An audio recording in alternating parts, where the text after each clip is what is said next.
10 years after the Cavaliers' 2016 championship win, the celebration is taking on a life of its own. It's a decade later. It wasn't game footage grabbing attention. It was the group chat between all of these teammates come to life. I have loved watching this unfold. It's like a reality show. It started as a simple getaway for some 2016 teammates, and it quickly turned into something bigger that all of us get to enjoy. It's a reminder of why that team and that moment still means so much to Cleveland. Here's Mike Polk Jr.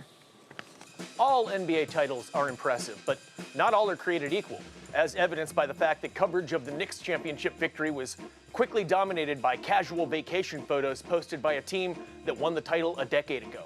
The extravagant reunion vacay of the 2016 Cleveland Cavaliers has finally come to a close, and that's a drag, not just for them, but for all the folks gleefully following their ribald journey via their social media feeds. Because these guys could not stop updating us about what a great time they were having, and we could not get enough of it. But why is that exactly? Objectively speaking, this was just a group of middle-aged millionaires who went on a long golfing trip together. So why were we all so enraptured when they kept posting their vacation slides? The internet reacted to photos of former Cavs floating on boats and standing on putting greens like we were watching Game 7 all over again. Part of this fascination stems from a simple truth. The 2016 Cavaliers are no longer a basketball team. They've officially transitioned into folklore. For Clevelanders, the championship win exists in a category separate from normal sports memories. It sits somewhere between a religious experience and a successful jailbreak. Prior to that, fans had endured a title drought of over 5 decades. So this team didn't just defeat the Warriors that year, they defeated psychological trauma. That's why these reunion posts hit differently. The vacation pics felt less like retired athletes reconnecting and more like seeing the surviving members of a legendary Ocean's 11-style heist crew meeting up for drinks years later after stealing the crown jewels. The public interest was magnified by another factor that's all too rare to encounter online: authenticity.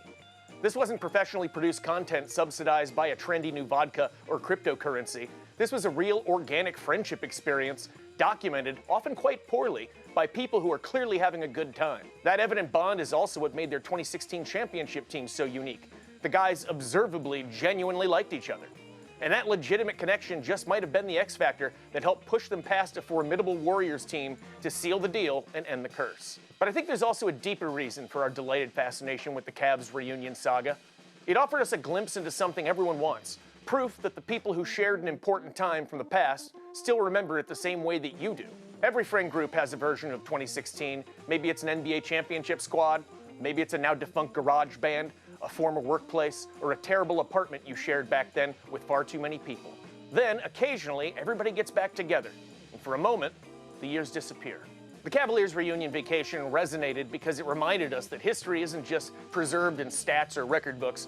Sometimes it's preserved in group texts, inside jokes, and old friendships that refuse to expire. Happy 10-year anniversary to Cavs fans and to the jet-setting 2016 squad.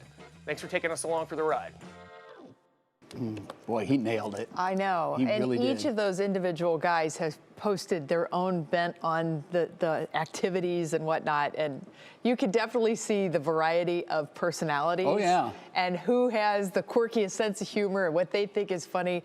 All of them, though, together, they just gel. I love that they still do. It was fun, and he nailed it when he said it was basically the authenticity and spontaneity. It was organic. Mm-hmm. I had said on the Ultimate Cleveland Sports Show earlier this week that I wouldn't be surprised if for the 20-year reunion, they get a production crew involved, and they no longer post this stuff on social, but they put it together for a 4-part series on Apple TV or Netflix. Yeah. Because it wasn't just us in Cleveland that enjoyed that video. Right. Trust me.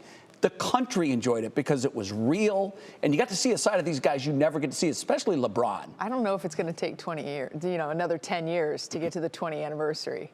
I mean, it could be like, okay, 10 and a half years.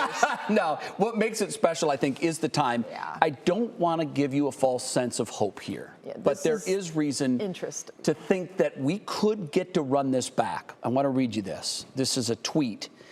After the Austin Reeves contract, LeBron's odds to leave the Lakers and join the Cavs this summer jumped to a 91% chance, according to Bet Market Sportsbook.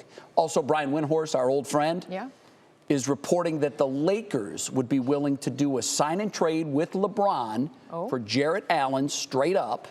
There is a lot of smoke around the story of LeBron coming home again. July 1st is when the NBA free agency opens. So soon after that, we may have some news on it. We may have pandemonium in the newsroom and in the city.